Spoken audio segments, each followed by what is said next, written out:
जय हिंद बच्चों, पायनियर स्टडी सेंटर के YouTube चैनल पर आपका बहुत बहुत स्वागत है। Most welcome to you. मेरा नाम है अमित झा। इस चैनल पर हम लोग क्लास 10th, 11th और 12th के मैथमेटिक्स के प्रॉब्लम का सॉल्यूशन आपको प्रोवाइड करते हैं। आज की क्लास में हम लोग क्लास 10th के लिए चैप्टर नंबर 3 से एक्सरसाइज 3.3 को कवर करेंगे, जो पूरी तरह से सब्स्टिट्यूशन मेथड पर बेस्ड है।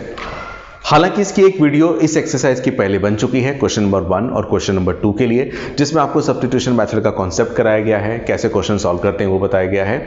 आज की क्लास में हम लोग क्वेश्चन नंबर 3 जो कि वर्ड प्रॉब्लम है, उन पर सवाल करेंगे।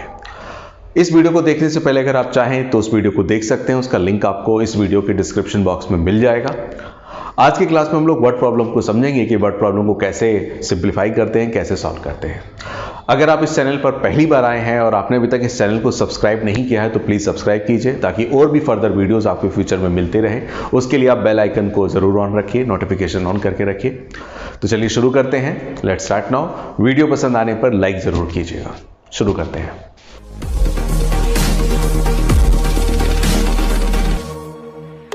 वर्ड प्रॉब्लम की शुरुआत क्वेश्चन नंबर 3 के फर्स्ट पार्ट से करते हैं स्टार्ट। देखिए, क्वेश्चन नंबर 3 का जो फर्स्ट पार्ट हमें क्या कह रहा है, जरा समझिएगा। फर्स्ट पार्ट हमें क्या कह रहा है, उस कंडीशन को पकड़ते हैं। और मैं शुरू से इस चैप्टर में एक बात बता रहा हूं, क्या जितने भी क्वेश्चन इस चैप्टर में आएंगे, इस चैप्टर का नाम है linear equation of two variables, linear equation with two variable. तो हर क्वेश्चन में आपको दो कैरेक्टर मिलेंगे और दो कंडीशन मिलेगी। Two characters with two condition. देखिए जरा यहां पे दो कैरेक्टर क्या है और दो कंडीशन क्या है। क्वेश्चन क्या है, the difference between two numbers, दो नंबर है, यानी कि दो नंबर हमारे कैरेक्टर हो गए कि दो नंबर हैं, उन दो नंबर का डिफरेंस जो है वो कितना है, 26। The difference between two numbers is 26। बच्चों दो नंबर हैं, उन दो नंबर में सीधी सी बात है, एक नंबर बड़ा होगा, एक नंबर छोटा होगा, क्योंकि दो नंबर अगर सेम हो गए तो उनका डिफरेंस तो 0 होगा। तो अगर उसने बोल रखा है कि दो नंबर उनका डिफरेंस 26 है, तो सीधी सी बात है उन दो नंबर्स में एक नंबर बड़ा होगा और एक नंबर छोटा होगा। बड़े नंबर और छोटे नंबर इन दोनों का डिफरेंस 26 है, यानी कि पहली कंडीशन तो ये मिल गई कि बड़ा नंबर और छोटा नंबर इन दोनों का डिफरेंस 26 है। दूसरी कंडीशन क्या है, one number is 3 times the other. अच्छा, उसमें भी एक बड़ा नंबर है और एक छोटा नंबर है। जो बड़ा नंबर है ना बच्चों, बड़ा नंबर वो छोटे वाले नंबर का 3 टाइम्स है। The larger number is 3 times of the smaller number. बड़ा नंबर छोटे वाले नंबर का 3 टाइम्स है। ये दूसरी कंडीशन हो गई। तो कह रहा है फाइंड देम, उनको फाइंड करना है। तो कैसे फाइंड करेंगे, समझिएगा मेरी बात को। सबसे पहले तो क्वेश्चन में जो दो कैरेक्टर गायब है, उन दो कैरेक्टर को हमेशा एज्यूम कीजिए एक्स और वाई। तो क्वेश्चन को जब सॉल्व करेंगे तो सॉल्यूशन मेरा यहां से स्टार्ट होगा। मैं लिखता हूं क्या, लेट द नंबर्स आर, उससे पहले मैं और ये बेहतर लिख देता हूं कि एक नंबर बड़ा एक नंबर छोटा है, तो मैं लिख देता हूं लेट द लार्जर नंबर। जो बड़ा नंबर है वो बड़ा नंबर में मान लेता हूं क्या बच्चों, x, and the smaller number, और स्मॉलर नंबर को क्या मान लेता हूं मैं, y। यानी कि larger number being x and the smaller number being y। बड़ा नंबर x है, छोटा नंबर y है। कंडीशंस पकड़ते हैं, क्या क्या कंडीशन है। पहली कंडीशन ये है कि बड़े वाले नंबर में से अगर छोटे वाले नंबर को माइनस करें तो 26 आएगा।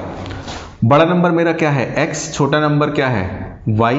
इन दोनों को सब्ट्रैक्ट करूंगा तो 26 आएगा। ये मेरे क्वेश्चन की बन गई फर्स्ट कंडीशन। मैं हमेशा फर्स्ट कंडीशन करके लिखता हूं, तो फर्स्ट कंडीशन बन गई x minus Y equal to 26। और याद रखिए इस पूरे एक्सरसाइज में जो आपकी फर्स्ट कंडीशन बन रही है, उससे जो भी आपने इक्वेशन बनाई है, इक्वेशन बनाने के बाद तुरंत फास्ट इमीडिएटली x या y किसी एक की वैल्यू निकाल लीजिए और उस वेरिएबल की वैल्यू निकाला कीजिए जो वेरिएबल आपका प्लस में है। यहां पर x प्लस में है, y माइनस में है, तो बेहतर क्या रहेगा, बेहतर रहेगा y की वैल्यू ना निकालकर किसकी वैल्यू निकालें, x की।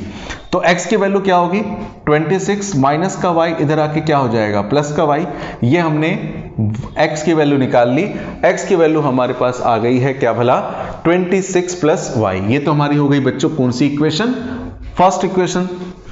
अच्छा, अब हम सेकंड कंडीशन को पकड़ते हैं। सेकंड कंडीशन क्या कह रहा है, सेकंड कंडीशन ये कह रहा है बच्चों क्या भला, कि and one number is 3 times the other. एक नंबर दूसरे नंबर का 3 टाइम्स है। मतलब जो बड़ा नंबर होगा ना, बड़ा नंबर, वो सीधी सी बात है, छोटे वाले नंबर का 3 टाइम्स होगा। जो बड़ा वाला नंबर होगा वो 3 टाइम्स होगा, बड़ा वाला नंबर 3 टाइम्स होगा छोटे वाले का। बड़ा वाला नंबर क्या है x और छोटे वाला नंबर y, तो बड़ा नंबर x y का 3 टाइम्स होगा, मतलब x वुड भी किसके इक्वल होगा, x इक्वल होगा किसके बच्चों, 3y के। तो x इक्वल टू 3y आया। अब इसके बाद क्या करना है वो समझिएगा। ये जो x की वैल्यू आप यहां पर लेकर आए हैं, उस x की वैल्यू को यहां पे रख दीजिए, x की वैल्यू को यहां पे, मतलब यहां पे मैं लिखूंगा putting the value of x। ये जो x की वैल्यू आई है ना 26 प्लस y, यहां पे रख दीजिए। तो x के बदले 26 प्लस y और इक्वल टू में क्या है भाई 3y। x के बदले रखा x की वैल्यू को 26 प्लस y, यहां पे यही सब्स्टिट्यूशन मेथड है 3y। अब y की वैल्यू निकालनी है तो y वाले एक तरफ 26 प्लस का y इधर आके क्या होगा माइनस का y, 3y में से y जाएगा तो क्या बचेगा 2y। y की वैल्यू निकालूंगा तो क्या होगा 26, 2 मल्टीप्लाई में है डिवाइड में आ जाएगा, तो y की वैल्यू आ जाएगी काट पीट कर क्या 13। y आपका 13 आ गया, y का मतलब एक नंबर आ गया, छोटे वाले नंबर को आपने y माना था वो तो आ गया आपका 13। अब इसके बाद समझिए y की वैल्यू को मैं किस में रख डालूंगा, y की वैल्यू को मैं रख दूंगा इक्वेशन फर्स्ट में, ताकि मेरे पास x की वैल्यू आ जाए। मतलब putting the value of y in equation first. x की वैल्यू क्या है, x है 26 प्लस वाई, तो 26 प्लस y के बदले y की वैल्यू डाल दीजिए। y की वैल्यू क्या है बच्चों 13 है, तो 2 और 1 3, 6 और 3 9, इसका मतलब x आ गया 39। अब आप चेक कर सकते हैं, पहले मैं स्टेटमेंट लिख दूं कि हमारा जो बड़ा नंबर था द लार्जर नंबर हमने x माना था जो कि कितना आ गया 39, और जो स्मॉलर नंबर था बच्चों, स्मॉलर नंबर हमने माना था y, वो आ गया 13। ये आपका आंसर आएगा, but you can cross check भी कर सकते हैं। देखिए बड़ा नंबर 39 है, छोटा नंबर 13 है, इन दोनों का डिफरेंस देख लीजिए 26 आ रहा होगा, वही उसने कहा था 39 और 13 का डिफरेंस। और बड़ा नंबर जो है ना इसका 3 टाइम्स है, 13 का 3 टाइम्स करो, 13 3 जा 39, ये आ जाएगा। तो ये हमारा फर्स्ट टाइप का क्वेश्चन था, पार्ट 1 था, बहुत ईजी से था। सॉल्व कीजिए। अब जरा फर्दर पार्ट पे जाते हैं और ज्यादा कवरिंग करते हैं और चीजें आपको समझ में आएगी, नोट कीजिएगा। फर्स्ट पार्ट करने के बाद अब कवर करते हैं सेकंड पार्ट को। सेकंड पार्ट को करने से पहले एक मैं बात बता दूं, एक कंसेप्ट इसमें पूछा गया है बच्चों, सप्लीमेंट्री एंगल।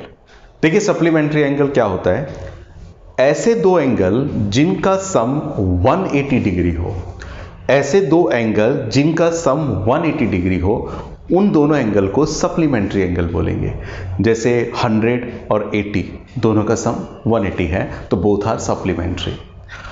120 और 60 दोनों का सम 180 है तो ये हो गया सप्लीमेंट्री। 90 भी हो जाएंगे दोनों के दोनों एक दूसरे के साथ मिलके 180। फिलहाल यहां पे क्या कह रहा है जरा सुनिएगा, the larger of the two supplementary angle. मतलब यहां पे सीधी एक बात पता चल रही है कि बच्चों दो एंगल है, उन दो एंगल में एक एंगल बड़ा एंगल है, दूसरा एंगल छोटा एंगल है। बड़ा एंगल और छोटे एंगल दोनों का सम 180 होगा क्योंकि सप्लीमेंट्री की बात करी गई है। और एक और बात, वो जो दो एंगल होंगे ना जिनका सम 180 है, ये तो कंफर्म हो गया दोनों एक जैसे नहीं है, एक बड़ा है और एक छोटा है। तो बड़ा है तो छोटा है, तो उसमें क्या बोल दिया, the larger of the two supplementary angles exceeds the smaller by 18 degree. जो बड़ा वाला एंगल है ना बच्चों, वो छोटे वाले एंगल से 18 डिग्री एक्सेस है, बड़े वाला एंगल छोटे वाले एंगल से 18 डिग्री बड़ा है। तो अब आपको कह रखा है फाइंड देम, इनको फाइंड करना है। देखिए फाइंड करने के लिए हम लोग क्या करते हैं, फिर दोबारा से क्वेश्चन में हमें क्या ढूंढना है, दो कैरेक्टर कौन है। जैसे फिल्म में दो कैरेक्टर होते हैं, हीरो हीरोइन, विलन भी होता है, यहां पर हमारे 3-4 नहीं 2 ही कैरेक्टर मिलेंगे। एक कैरेक्टर कौन होगा, एक कैरेक्टर यहां पे क्या है बड़ा एंगल, और दूसरा कैरेक्टर क्या है छोटा एंगल। ये तो हो गए हमारे कैरेक्टर। तो पहले उन कैरेक्टर का नामकरण कर दें। सॉल्यूशन जब करेंगे तो लिख देंगे लेट द लार्जर एंगल क्या मान लेते हैं हम लोग x, और इसके बाद एंड द स्मॉलर एंगल मान लेते हैं y। ये दो कैरेक्टर हो गए। अब 2 कैरेक्टर के बाद अब मेरा ध्यान किस पर जाना चाहिए और आपका भी, क्वेश्चन में कंडीशन क्या है। कंडीशन की अगर मैं बात करूं बॉस, तो यहां पे क्वेश्चन में 2 कंडीशन दिए गए हैं। पहले कंडीशन क्या दिया गया है कि दोनों के दोनों एंगल सप्लीमेंट्री है। सप्लीमेंट्री का मतलब इस वाले बड़े वाले एंगल और छोटे वाले एंगल दोनों का जो सम होगा बच्चों 180 होगा। ये फर्स्ट कंडीशन है। और जैसे ही फर्स्ट कंडीशन आपको मिल जाए, अभी मैंने बताया आपको, फर्स्ट कंडीशन मिलने के बाद पहला काम आपको क्या करना है, पहला काम ये करना है x या y किसी एक की वैल्यू निकाल लीजिए और उसकी वैल्यू निकालिए जो वेरिएबल पॉजिटिव हो। तो यहाँ पे तो दोनों ही पॉजिटिव है, मर्जी आपकी, जिस मर्जी की वैल्यू निकालिए। अगर मान के चलिए मैं x की वैल्यू निकालूं तो 180 प्लस का y इधर आके माइनस का y हो जाएगा, तो x equal to 180 minus y आएगा। ये हमारी बन जाएगी इक्वेशन फर्स्ट। ये फर्स्ट इक्वेशन बन गई है। इक्वेशन फर्स्ट बनने के बाद अब मैं आगे क्या करूंगा वो समझिए। अब सेकंड इक्वेशन की बात कर रहा हूं, सेकंड कंडीशन की बात करूंगा। तो मुझे भैया सेकंड कंडीशन उसने क्या दी है जरा वो भी तो देखें। तो सेकंड कंडीशन क्या दी है, सेकंड कंडीशन ये दी है बच्चों कि जो बड़ा वाला एंगल है वो छोटे वाले एंगल से पूरे 18 डिग्री ज्यादा है। इसका मतलब बड़े वाला एंगल क्या है हमारा x, छोटे वाला एंगल क्या है y। तो बड़े वाले एंगल में से छोटे वाला एंगल माइनस करेंगे तो you will get 18 as per the question. तो यहाँ पे x माइनस वाई 18 डिग्री के इक्वल होगा। डिग्री लगा देता हूँ मैं। अब यहाँ पर हम x की वैल्यू निकाल चुके हैं ना, उसे इग्नोर नहीं करना है, वही तो काम का है। x की वैल्यू को यहाँ पे रख देंगे। हर क्वेश्चन में यही काम करना है प्यारे। लिखेंगे putting the value of x, x के बदले x की वैल्यू, x की वैल्यू क्या है, ये 180 माइनस वाई है। तो x के बदले 180 माइनस का y यहाँ पे लिखा और पहले से क्या है माइनस का y और इक्वल टू में क्या है 18। मैं भी 18 के ऊपर डिग्री नहीं लगा रहा, बाद में आंसर में लिख दूंगा। अच्छा 180 एज इट इज, ये माइनस का 1y है बच्चों, ये माइनस का 1y है तो ये बन जाएगा माइनस का 2y और ये 18 तो है ही। माइनस का 2y 18 एज इट इज। मैं अब यहाँ पे क्या करूँगा बच्चों, कैसे करेंगे, प्लस का 180 इधर भेज दो, प्लस का 180 इधर जाएगा तो ये 180 माइनस का हो जाएगा। माइनस का 2y 18 माइनस 180 कितना होगा 162, वो भी माइनस का। माइनस से माइनस कैंसिल, y की वैल्यू क्या आएगी 162, 2 मल्टीप्लाई में है डिवाइड में आ जाएगा। y की वैल्यू क्या आएगी 2 8 जा 16 और 2 1 जा 2, यानी कि y की वैल्यू जिसे हमने छोटा एंगल माना था वो हमारा 81 आ गया है। लेकिन यहीं पर तो हमारा काम खत्म नहीं होगा क्योंकि हमें y के साथ साथ x भी चाहिए। तो उसके लिए हम लोग क्या करेंगे वो समझिए। y की वैल्यू जो आ गई है उसे मैं अब फर्स्ट इक्वेशन में पुट करूंगा, मतलब लिखूंगा कि putting the value of y in equation first. y की वैल्यू को फर्स्ट इक्वेशन में मैं पुट कर रहा हूं। फर्स्ट इक्वेशन है x इक्वल टू 180 माइनस का y, तो 180 आ जाएगा। y के बदले क्या रखूंगा 81, तो 180 में से 81 जाएगा तो कौन बचेगा बच्चों, 10 में से 1 गया 9 और 17 में से 8 गया 9, 99 बचेगा। अरे वाह 100 ही हो जाता। तो x आ गया 99, y आ गया 81।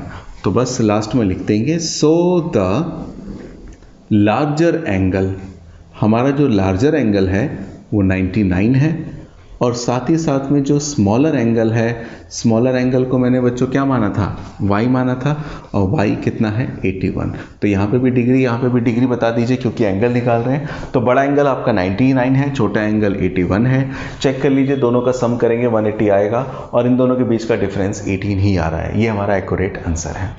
उम्मीद करता हूँ समझ में आया होगा। अगर समझ में आ रहा है तो वीडियो को लाइक ज़रूर कीजिएगा। आगे चलते हैं, नोट कीजिएगा। थर्ड पार्ट देखिएगा। थर्ड पार्ट ऐसे नया नहीं है, पिछली जो एक्सरसाइज हम लोगों ने करी थी ग्राफिकल मेथड में, वहाँ पे भी ये ऐसा कोच वाला क्वेश्चन था। वहाँ पे भी बैट और बॉलें खरीदी गई थी, यहाँ पे भी बैट बॉल खरीद रहे हैं, बस फर्क है सॉल्यूशन करने का तरीका बदलेगा। वहाँ पर हम लोग ग्राफिकली सॉल्व कर रहे थे, आज यहाँ पर सब्स्टिट्यूशन मेथड से करेंगे। हालांकि ग्राफिकल में थोड़ा सा टाइम ज़्यादा कंज्यूम होता है, ग्राफिक और सब्स्टिट्यूशन में थोड़ा स्पीडली हो जाता है। तो लेट्स दोबारा से यहाँ पे क्या करते हैं, वही चीज़ ढूंढते हैं। हर क्वेश्चन में दिमाग में एक बात फीड कर लीजिए, क्या in every question there would be 2 characters with 2 conditions. हर क्वेश्चन में 2 कंडीशन होगी और साथ ही साथ में 2 कैरेक्टर होंगे। अब इस क्वेश्चन में क्या है 2 कंडीशन और क्या है 2 कैरेक्टर, जरा समझते हैं। सबसे पहले यहां पे देखिएगा, the coach of a cricket team, एक क्रिकेट टीम की जो कोच है उसके बारे में बता रखा है, buy 7 bats and 6 balls for ₹3800। 7 तो बैट खरीद लिए बच्चों और 6 बॉलें खरीदी हैं, बिल बना 3800 रुपए का, 3800 का बन सकता है, कोई दिक्कत नहीं। लेटर, बाद में फिर दोबारा से उसका मन नहीं माना होगा, शी यानी कि एक महिला कोच है, अच्छी बात है, she buys 3 bats and 5 balls. बाद में उन्होंने क्या करा होगा, कुछ बच्चों ने बैट बॉल तोड़ दिए होंगे, बॉलें फट गई होंगी, तो बाद में फिर खरीदा उन्होंने। 3 बैट्स एंड 5 बॉल्स खरीदी, कितने में, 1750 रुपए में। 7 बैट 6 बॉल्स 3800, जबकि 3 बैट और 5 बॉल्स 1750 में। तो find the cost of each bat and each ball, आपको हर एक बैट और हर एक बॉल की कॉस्ट पता लगानी है, कितनी होगी। तो इस क्वेश्चन में 2 कैरेक्टर हो गए, कौन कौन से, एक कैरेक्टर बैट, एक कैरेक्टर बॉल, और कंडीशन तो अलग अलग है।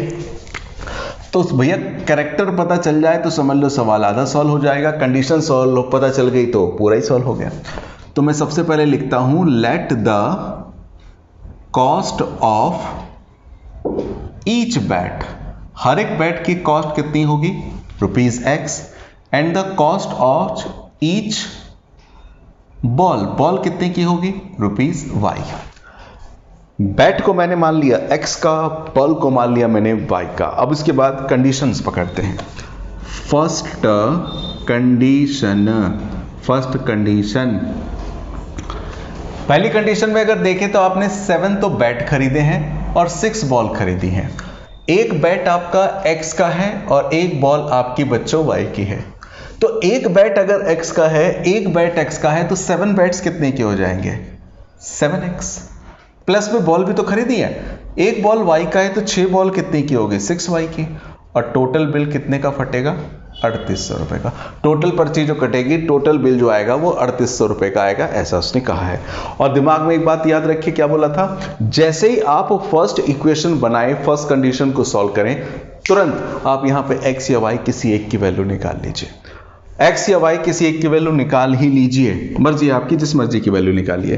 तो चलिए मान के चलिए मैं X की वैल्यू निकालूं तो 7X 3800 प्लस का 6Y इधर आके माइनस का 6Y, तो फाइनली X की वैल्यू आ जाएगी 3800 माइनस का 6Y एज यूजुअल, और 7 जो मल्टीप्लाई में है डिवाइड में आ गया। यहां पर हमने X की वैल्यू निकाल ली, इसे नाम दे देंगे फर्स्ट। ये पार्ट हम हमेशा सॉल्व करते हैं बाय यूजिंग फर्स्ट कंडीशन। अब फर्स्ट कंडीशन सॉल्व हो गई है तो अब सेकंड कंडीशन पर जाते हैं। सेकंड कंडीशन क्या है, तो मैं सेकंड कंडीशन लिखता हूं। सेकंड कंडीशन में देखिए, आपने 3 बैट खरीदे हैं, 5 बॉल खरीदी है। एक बैट X की है तो 3 बैट कितने के होंगे, 3X के। एक बॉल Y की है तो 5 बॉल किसकी होंगी, 5Y के। और बिल आपका जो आएगा 1750 रुपए का बिल आएगा। अच्छी बात है। तो अब यहां पे क्या करेंगे, जो X की वैल्यू आई थी ना बच्चों, उस X की वैल्यू को हम यहां पे लिख देंगे। क्या लिखेंगे, putting the value of X 3 as it is. X के बदले क्या आ जाएगा, X की वैल्यू ये रही प्यारी सी वैल्यू 3800 माइनस का 6Y, 3800 माइनस का 6Y, ध्यान से देखिएगा, और अपॉन में 7, इंपॉर्टेंट क्वेश्चन, प्लस में 5Y एज इट इज, और ये है 1750। बस मैंने कुछ नहीं किया, X के बदले X की वैल्यू को रिप्लेस किया। अच्छा, 3 को अंदर मल्टीप्लाई कर दूं तो 3 को करेंगे 3 0 0, 3 8 जा 24 और 3 3 जा 9 और 2 11, 3 8 जा 24, 2 3 3 जा 9 और 11, 3 6 जा 18Y, ये एज यूजुअल अपॉन में 7 है, प्लस का 5Y, कुछ नहीं तो अपॉन में 1 है, और 1750। ले लेते हैं एलसीएम वैल्यू निकालने की खातिर। 7 1 को इससे करेंगे तो 11400 माइनस का 18Y रहेगा, तो 7 को 5 से करेंगे 35Y, और इक्वल टू में 1750 रहेगा। ये मल्टीप्लाई हो गया एलसीएम की वजह से। अच्छा, अब यहां पर बच्चों 11400 तो एज इट इज, 35 में से 18 गया, क्या बच गया 17y, 35 में से 18 जाएगा बच्चों, 17 बचेगा, अपॉन में 7 है और इक्वल टू में 1750। मेकिंग क्रॉस मल्टीप्लिकेशन, 1 को इससे करेंगे 11,400 प्लस का 17y, 7 को इससे करो 700, 7 5 जा 35, 700, 7 5 जा 35, 3 बच गया, 7 7 जा 49 और 3 52, 5 बच गया, 7 और 7 7 5 12, यानी कि कुल मिला के क्या आ जाएगा, कुल मिला के आपका आ जाएगा 12,250। जब आपने किसको किससे मल्टीप्लाई किया, 1715 को मल्टीप्लाई किया किससे, 7 से, 12,250 आपका आउटपुट आया। मैंने कैलकुलेटर में भी चेक कर लिया है, कोई दिक्कत की बात नहीं।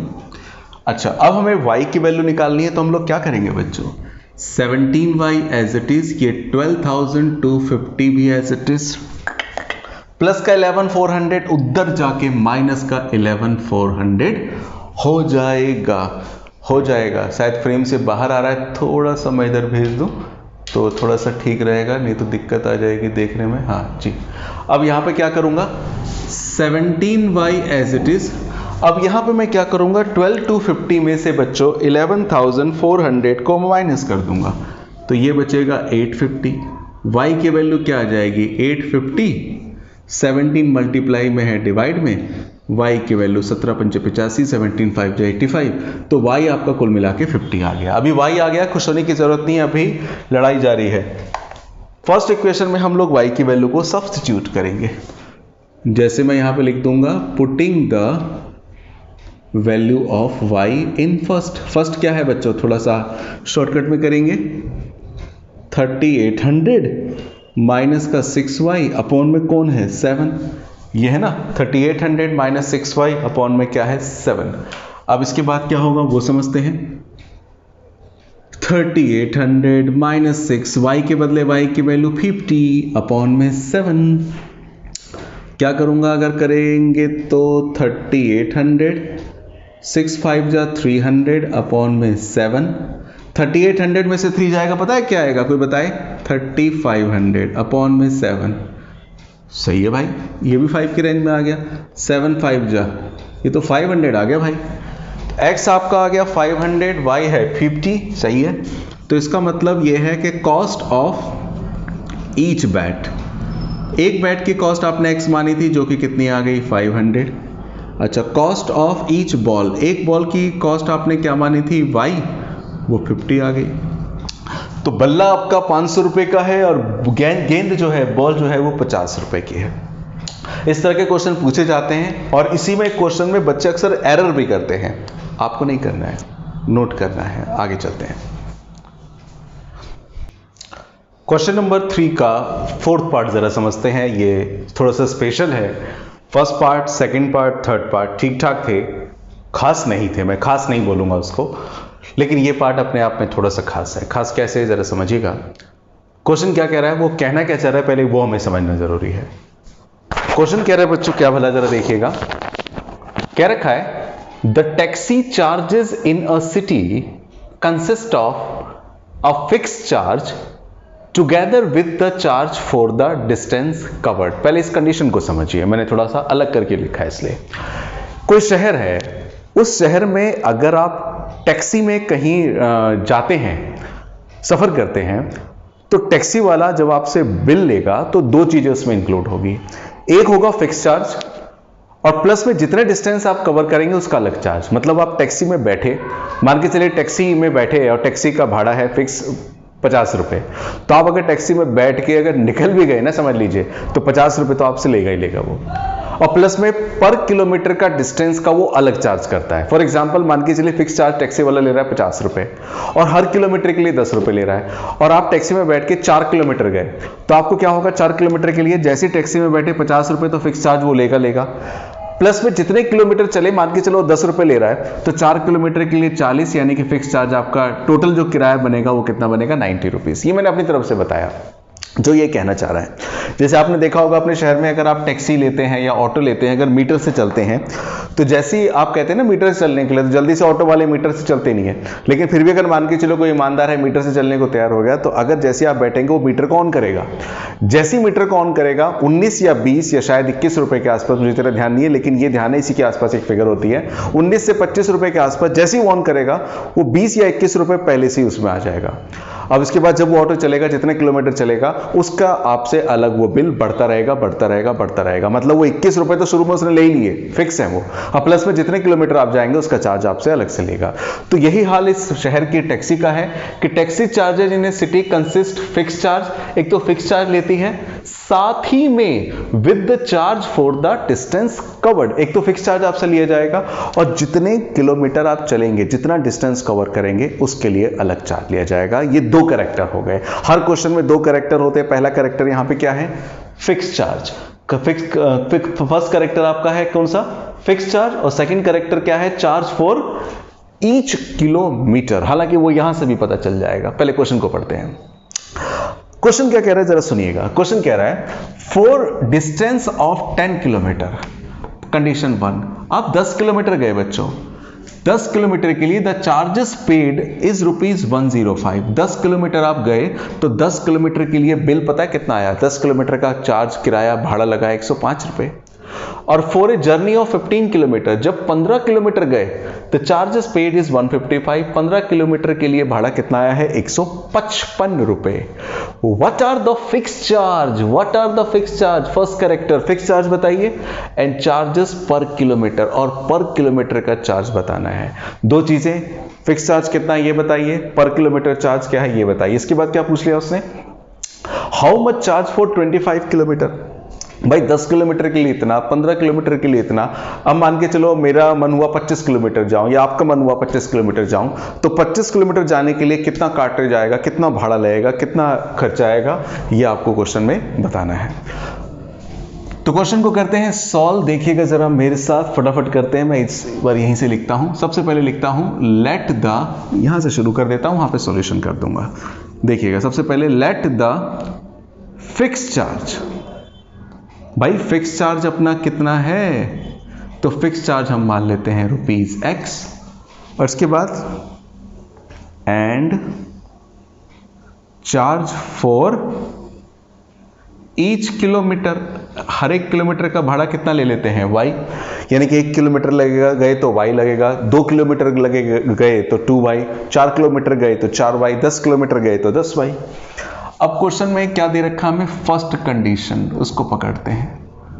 फर्स्ट कंडीशन जो आपको बोल रखी है प्यारे, क्या बोल रखी है कि आप 10 किलोमीटर गए, 10 किलोमीटर के लिए आपका भाड़ा बना 105 रुपए। अब जरा इमेजिनेशन कीजिए, इमेजिनेशन कीजिए, मैं टैक्सी में बैठा, मैंने कहा जी 10 किलोमीटर चलो, 10 किलोमीटर टैक्सी वाला मेरे को ले गया।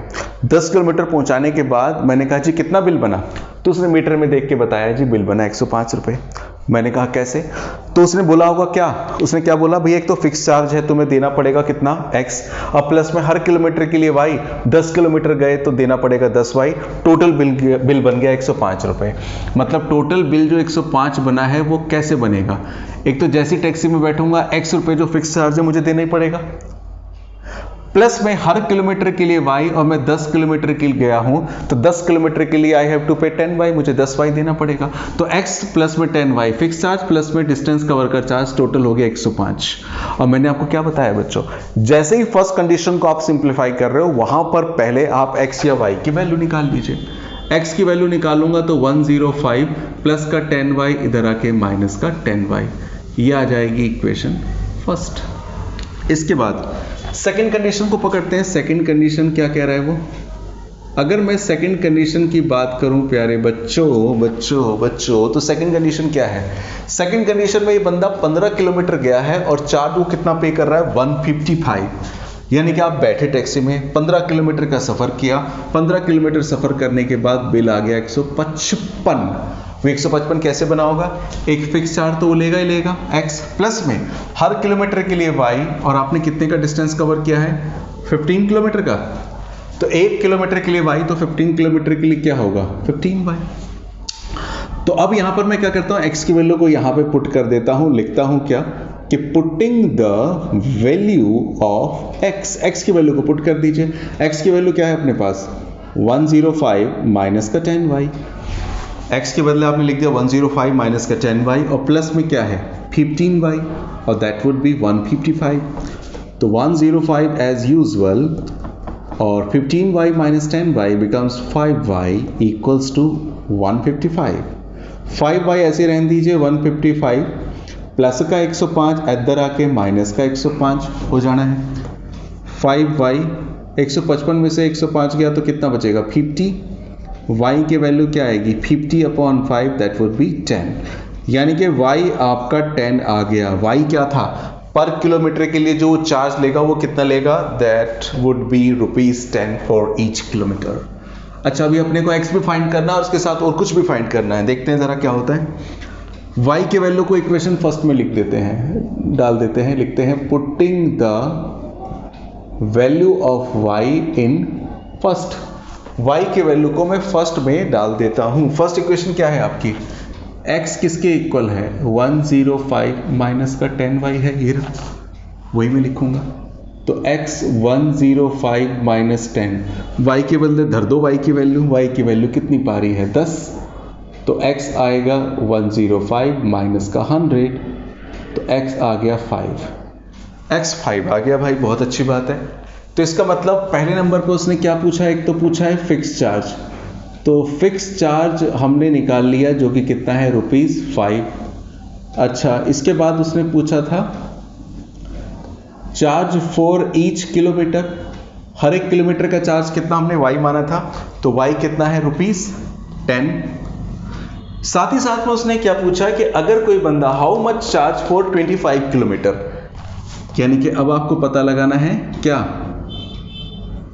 Charges for 25 kilometre. ये तो सिंपल है, जैसे 10 किलोमीटर आप गए तो 10 किलोमीटर का चार्ज बना x प्लस 10y, 15 किलोमीटर गए तो उसका चार्ज बना x प्लस 15y। अब आप 25 किलोमीटर जा रहे हो तो उसका भाड़ा x तो आपको फिक्स चार्ज देना पड़ेगा, प्लस में हर किलोमीटर के लिए y, तो 25 किलोमीटर के लिए 25, x के बदले क्या जाना है 5, 25, y के बदले 10, तो 5 प्लस 250 टोटल कितना आ जाएगा बच्चों 255। It would be your answer, ये आपका क्या होगा आंसर हो जाएगा। फिक्स चार्ज हो गया आपका 5, पर किलोमीटर के लिए चार्ज हो गया 10, और आप 25 किलोमीटर गए, आपका जो टोटल भाड़ा आएगा टैक्सी वाला आपसे लेगा, he will charge from you 255। उम्मीद करता हूं समझ में आया होगा। अगर समझ में आ रहा है तो वीडियो को लाइक जरूर कीजिएगा। नोट कीजिए, नेक्स्ट पार्ट पे आते हैं। क्वेश्चन नंबर 3 का जो फोर्थ पार्ट हमने किया वो एग्जामिनेशन के पॉइंट ऑफ व्यू से बहुत इंपॉर्टेंट है, उसको रिवाइज करना चाहिए, प्रैक्टिस आपको अच्छी तरह से करनी चाहिए। अब अगले पार्ट पे आते हैं, ये भी कम इंपॉर्टेंट नहीं है बॉस। इस क्वेश्चन में पूरी की पूरी डिपेंडेंसी फ्रैक्शन की है। पहले जरा फ्रैक्शन समझ लेते हैं। एक बात समझिएगा, आप जानते हैं फ्रैक्शन किसे कहते हैं? कोई भी नंबर जब न्यूमरेटर अपॉन डिनोमिनेटर की फॉर्म में हो, हिंदी में बोलते हैं बटे की फॉर्म में हो, जैसे 5/7, 2/3, 7/9, जब भी कोई नंबर फ्रैक्शन की फॉर्म में हो, न्यूमरेटर अपॉन डिनोमिनेटर की फॉर्म में हो, तो उसे हम लोग फ्रैक्शन बोलते हैं। अब एक बात समझिएगा, यहां पर फ्रैक्शन के बारे में क्या बोला गया है, कुछ कंडीशन दी गई है। मसलन बोला क्या गया है शुरू से देखते हैं, और हमेशा क्वेश्चन में 2 कैरेक्टर होते हैं, इसमें 2 कैरेक्टर कौन से हैं देखते हैं, और 2 कंडीशन भी देख लेते हैं। ए फ्रैक्शन बिकम्स 9/11, एक फ्रैक्शन 9/11 हो जाता है if 2 is added to both numerator and denominator। मतलब बच्चों क्या कह रखा है, एक फ्रैक्शन है, मान के चलिए ये फ्रैक्शन इस तरह से होगा। अगर क्या रखा है if 2 is added to both numerator and denominator, अगर इसके न्यूमरेटर और डिनोमिनेटर दोनों में 2 ऐड कर दूं तो फ्रैक्शन 9/11 हो जाएगा, ऐसा वो बोला है, बोलने दीजिए। एक और कंडीशन देखिए, फर्स्ट कंडीशन होगी, second condition if 3 is added to both the numerator and denominator it becomes 5/6। जबकि दूसरी तरफ अगर इस फ्रैक्शन में 2 के बजाय मैं न्यूमरेटर में भी 3 ऐड कर दूं, डिनोमिनेटर में भी 3 ऐड कर दूं, तो पता है इसकी शक्ल ही बदल जाएगी। क्या बन जाएगा, ये 5/6 बन जाएगा। तो फाइंड द फ्रैक्शन, आपको फ्रैक्शन बताना है। पता है इसमें 2 कैरेक्टर क्या है, फ्रैक्शन है और फ्रैक्शन में दो चीज होती है, न्यूमरेटर डिनोमिनेटर, न्यूमरेटर डिनोमिनेटर। तो न्यूमरेटर डिनोमिनेटर आपका कैरेक्टर हो गया। तो मैं क्वेश्चन को सॉल्व करता हूं। सॉल्यूशन करते समय सबसे पहले लिखता हूं कि लेट द फ्रैक्शन, फ्रैक्शन हम मान लेते हैं x अपॉन में y। फ्रैक्शन है तो दो कैरेक्टर होंगे, एक न्यूमरेटर है एक डिनोमिनेटर है, तो fraction be assumed by us as x upon में y। अब पकड़ते हैं भैया क्या, किसको, कैसे, फर्स्ट कंडीशन को। तो फर्स्ट कंडीशन अपने को क्या बोल रही है भैया, फर्स्ट कंडीशन बोल रही है कि जैसे मेरा ये फ्रैक्शन है x अपॉन में y, अगर इसके न्यूमरेटर डिनोमिनेटर दोनों में 2 ऐड कर दें, न्यूमरेटर में भी 2 ऐड कर दें, डिनोमिनेटर में भी 2 ऐड कर दें, तो फ्रैक्शन क्या आ जाएगा 9 अपॉन में 11। अगर मैं न्यूमरेटर में भी 2 ऐड कर दूं, डिनोमिनेटर में भी 2 ऐड कर दूं, तो फ्रैक्शन मेरा क्या बन जाएगा, फ्रैक्शन मेरा बन जाएगा 9 अपॉन में 11। क्रॉस मल्टीप्लाई करते हैं, 11 को इससे करेंगे क्या आएगा 11x, 11 2 जा 22, 9 को y से करेंगे 9y और 9 2 जा 18। इसके बाद मैं आपको एक ही चीज कह रहा हूं, फर्स्ट कंडीशन जो लेते हैं उसमें आप x या y किसी एक की वैल्यू निकाल लो। मैं x की वैल्यू निकालता हूं बच्चों, कैसे देखिए 11x 9y प्लस का 18 प्लस का 22, इधर आके माइनस का 22 हो जाएगा तो अच्छी बात है। तो क्या बचेगा, ये बचेगा बच्चों, यहां पे लिखता हूं 9y एज इट इज, 18 में से 22 जाएगा तो माइनस का 4 और 11 जो मल्टीप्लाई में है डिवाइड में आ जाएगा, मतलब x की वैल्यू आ गई 9y माइनस 4 अपॉन में 11। चलिए अच्छी बात है। अब पकड़ते हैं किसको पकड़ेंगे बताओ बच्चों, हम लोग पकड़ेंगे सेकंड कंडीशन को। चलिए सेकंड कंडीशन यहीं पे ले लेते हैं, यहां पे थोड़ा कर दिया। सेकंड कंडीशन हमें क्या बोल रही है, सेकंड कंडीशन फिर दोबारा से क्या बोल रही है कि आपके फ्रैक्शन के न्यूमरेटर और डिनोमिनेटर में दोनों में 3 ऐड करना है, मतलब फ्रैक्शन आपका क्या x अपॉन वाई। अब इसके न्यूमरेटर में भी 3 ऐड करना है, डिनोमिनेटर में भी 3 ऐड करना है, तो फ्रैक्शन क्या बन जाएगा, क्या बनेगा बच्चों 5/11। तो यहां पे लिख देता हूं 5/6, 11 गलती से बोल दिया, 5 अपॉन में 6। न्यूमरेटर एंड डिनोमिनेटर दोनों में 3 ऐड कर देंगे तो बन जाएगा 5/6। क्रॉस मल्टीप्लाई कीजिए, क्या आएगा 6x प्लस का 18, 5 को y से करेंगे 5y प्लस का 15। अच्छा, अब इसके बाद x के बदले में x की वैल्यू डाल दूं ना यहाँ पे, तो यहाँ पे लिखता हूं putting the value of x की वैल्यू क्या है 6 एज इट इज, x के बदले x की वैल्यू ये रही ना क्या 9y माइनस का 4 अपॉन में 11। 6 एज इट इज लिखा, x के बदले 9y माइनस 4 अपॉन में 11 प्लस में, अच्छा चलिए लिख देता हूँ, अगले स्टेप पे इधर उधर कर लेंगे, प्लस में 18 है और ये 5y प्लस में 15 है। सब कुछ लिख दिया u का u और x की वैल्यू लगा दी। अच्छा लगे तो मल्टीप्लाई कर दो भाई, 6 9 जा 54 y, 6 4 जा 24 अपॉन में 11 इक्वल टू 5y प्लस का 15 प्लस का 18 माइनस का 18। अरे नंबर है ना, क्यों इधर रखते उधर भेजो ना। प्लस का 18 उधर चला गया तो इधर क्या बच गया 54y माइनस का 24 अपॉन में 11। 5/15 में से 18 जाएगा, क्या बचेगा माइनस का 3। 15 minus 18 would be -3, making cross multiplication. 1 को इससे करेंगे 54y माइनस का 24, 11 को 5 से करेंगे 55y और 11 3 जा 33। 1 को इससे करेंगे 54y, 1 को इससे करेंगे 24, 11 5 जा 55, 11 3 जा 33, यहाँ पर छोड़ देंगे।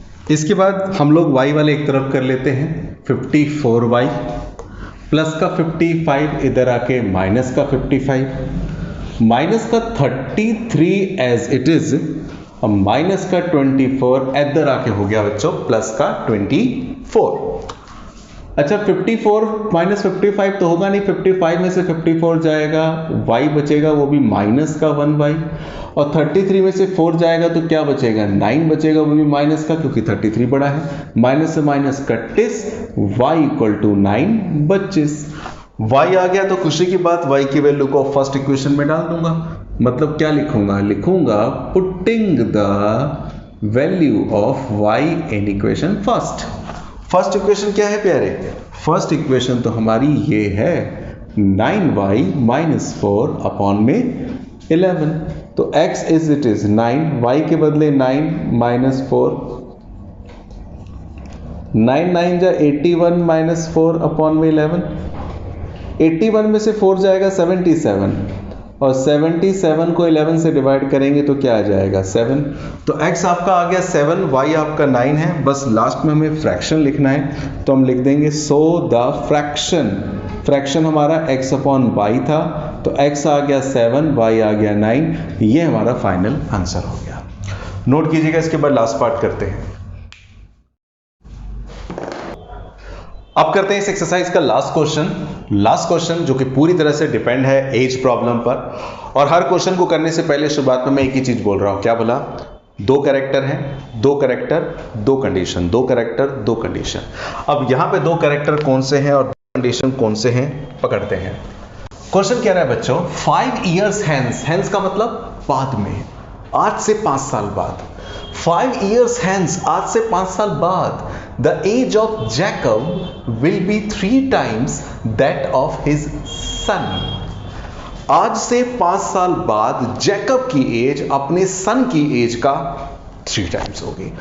After 5 years, Jacob will be 3 times of the age of his son on that time, as per the question.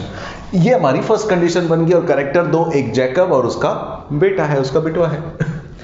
जबकि 5 years ago, अब इससे भी 5 साल पीछे 5 years ago, Jacob's age was 7 times, कमाल है, Jacob's age was 7 times that of his son।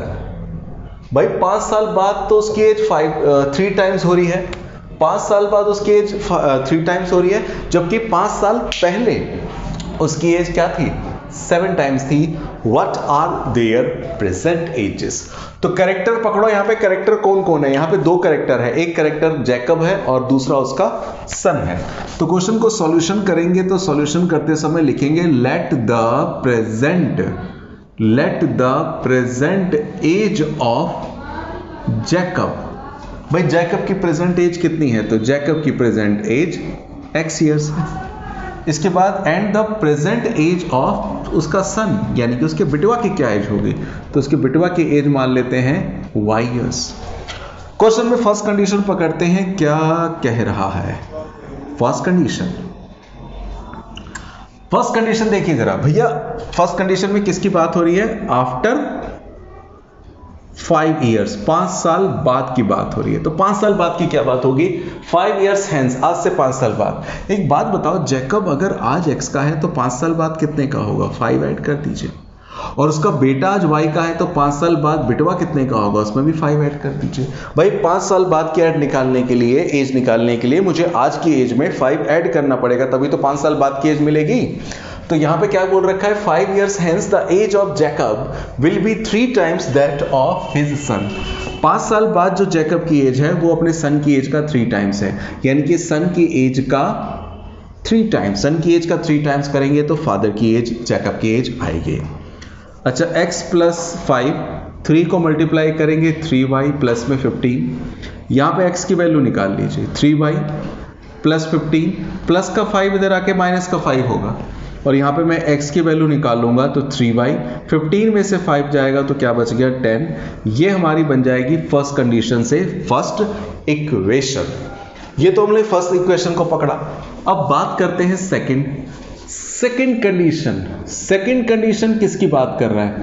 तो second condition में बात कर रहा है किसकी? 5 years ago, 5 साल पहले की। आज अगर जैकब मान के चलो x का है तो 5 साल पहले कितने का होगा? 5 माइनस कर दीजिए। और उसका सन अगर आज y का है तो 5 साल पहले कितना होगा? उसमें से 5 माइनस कर दीजिए। भाई आज से 5 साल पहले अगर किसी की एज निकालनी है तो हमें आज की एज में से 5 को माइनस करना पड़ेगा, तभी 5 साल पहले की एज हमें मिलेगी। तो 5 years ago Jacob age was 7 times that of his son। 5 साल पहले जो जैकब की एज थी वो अपने सन की एज का कितना थी? 7 टाइम्स थी। तो ये तो फादर की एज हो गई, और ये सन है तो उसका मुझे क्या करना पड़ेगा? 7 टाइम्स करना पड़ेगा। बिकॉज लिखा है Jacob age was 7 times that of his son, father son का 7 टाइम्स। तो x minus 5 age it is 7y minus का 35, x 7y माइनस का 35, माइनस का 5 इधर आके क्या होगा, प्लस का 5। अब यहां पे x की जो वैल्यू आई है उसको यहां पे पुटिंग कर दीजिए, यानी कि क्या लिख दूंगा, putting the value of x के बदले x की वैल्यू डाल देता हूं 3y प्लस 10, तो 3y प्लस 10 और यहां पे 7y है, 35 में से 5 क्या, 30 बचेगा, y वाले एक तरफ कर लीजिए, प्लस का 7y माइनस का 7y, minus 30 as it is, plus का 10 इधर आके माइनस का 10 हो गया, 3y में से 7y जाएगा तो क्या बचेगा, 4y माइनस का, क्योंकि 7y बड़ा है, और minus 30 minus 10 that would be minus 40, minus से माइनस 31, 44 मल्टीप्लाई में डिवाइड में आ जाएगा, y आपका कितना आ गया, 10 आ गया। अच्छा y तो 10 आ गया, अब y की वैल्यू को हम इक्वेशन फर्स्ट में डाल के हमें x भी तो निकालना है, तो यहाँ पे मैं लिख देता हूँ वही, putting the value of y in first क्या है हमारा, x equal to 3y plus में 10 है, तो यहाँ पे मैं क्या करूँगा, x3, y की वैल्यू 10 दिख रही है, रख दीजिए, और प्लस में 10, तो 3 10 30, 30 और 4 30 और 10 40, तो x आपका आ गया 40, y आपका आ गया 10, तो इसका मतलब लिख देंगे लास्ट में, so the present age of Jacob की प्रेजेंट एज आपने x मानी थी जो कि आ गई 40 years, and age of son की एज आपने y मानी थी, y कितनी आ गई, 10 ईयर्स। एग्जाम में एज प्रॉब्लम पे अच्छे खासे क्वेश्चन आते हैं, इस पे अच्छी खासी पकड़ होनी भी चाहिए, नोट कीजिएगा। आगे चलते हैं फिर। आज की क्लास में हम लोगों ने क्लास 10 के लिए चैप्टर नंबर 3 एक्सरसाइज 3.3 को कंप्लीट किया। इस एक्सरसाइज को हमने दो पार्ट से बनाया है। फर्स्ट वीडियो में क्वेश्चन नंबर 1, क्वेश्चन नंबर 2 को कवर किया है जो न्यूमेरिकल प्रॉब्लम थी। आज की वीडियो में हम लोगों ने इस एक्सरसाइज की जो वर्ड प्रॉब्लम है उन सभी को कवर किया है। वर्ड प्रॉब्लम के क्वेश्चन एग्जाम में ज़्यादा आते हैं, इंपॉर्टेंट होते हैं, उन पर अच्छी खासी पकड़ होनी चाहिए। अगर आपको ये वीडियो पसंद आए तो इस वीडियो को लाइक ज़रूर कीजिए, और अब तक अगर सब्सक्राइब नहीं किया है तो प्लीज़ सब्सक्राइब कीजिए और अपने फ्रेंड्स के साथ शेयर ज़रूर कीजिए। Thank you very much. जय हिंद, जय भारत।